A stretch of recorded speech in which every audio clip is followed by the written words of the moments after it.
You ever wonder how a serial killer murders for so long across so many years and even in Ted Bundy's case across many states?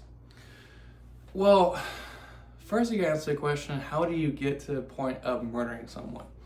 And if you watch my past videos, I've talked about the many build-ups to it, right? You talk about childhood, adoption, trauma from childhood, starting fires, harming animals, stressors, being rejected, all kinds of stuff, right? But then you realize now you're at the point of somebody committing their first murder. And that's not been an easy or overnight process. And there's also no trigger to it, okay? Somebody doesn't just hear a snap or a ring and then all of a sudden they're in murder mode. This is not Hollywood movies.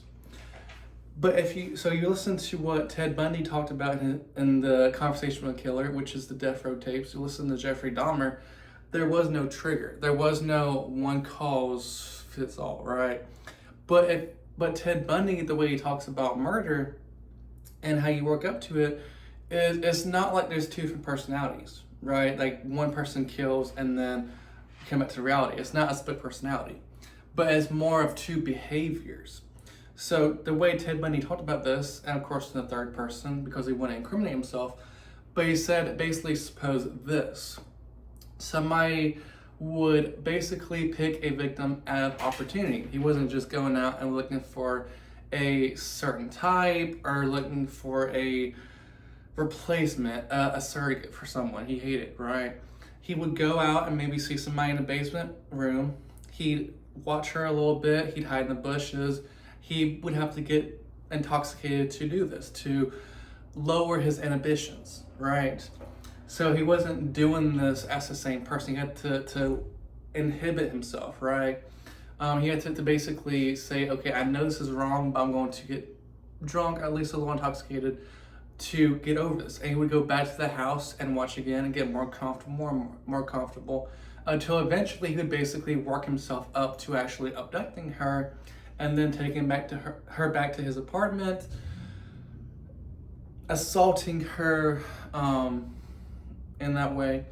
And then, still being intoxicated, he would realize he has to dispose of the body because the only alternative is to, well, let her go, and then risk or increase the risk of being caught. So obviously he would have to murder her, which he would. Now, he would have to be intoxicated for this.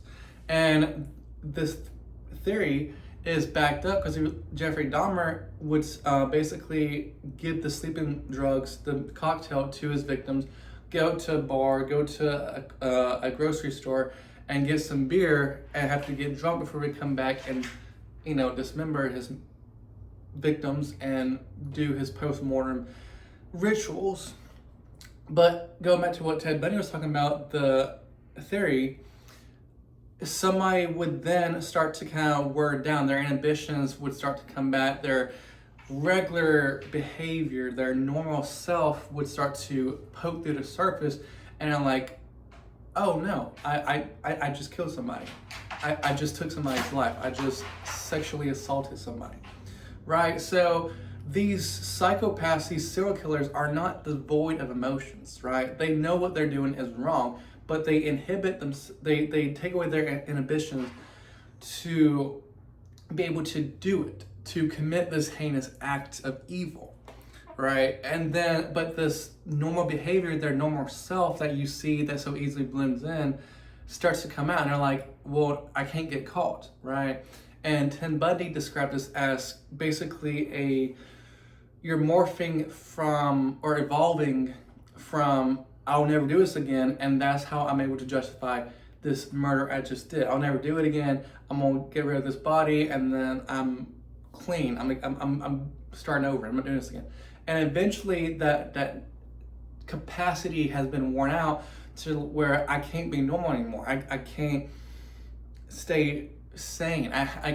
This disease, this evil has taken over me again, and I have to murder. So now it goes from, well, I'll never do it again, to now don't get caught, right? So then you become more mature, become more competent in your skills and you evolve in your crimes, right? Just like as we grow from children to teenagers to adults, our personalities, our minds, our knowledge is constantly evolving. Well, the same thing is true for a serial killer, right? Their methods, their confidence is constantly evolving and growing. So that's why you see this escalation of violence from maybe starting as a kidnapping, as a simple assault, to now killing across multiple states as Bundy did. You know, Utah, Colorado, Washington, and other states, even finishing down in Florida, which is grand finale, right? So these serial killers, basically, they have these notions of right versus wrong, of being normal, like this is wrong what I'm doing, but they get rid of those inhibitions, they get rid of that morality until it creeps back in, and they disguise it as, well, I'll never do it again. And then now it's, well, just don't get caught, so be smarter. And then you get better methods of hiding the body, disposing of it, etc., etc. So that is it for today. That is one of many, many parts of serial killer soup of how they murder and continue to get away with it. So make sure you are subscribed, make sure you are watching, because I got a lot of great videos like this coming up. Remember, stay true to yourself and stay true to your crime.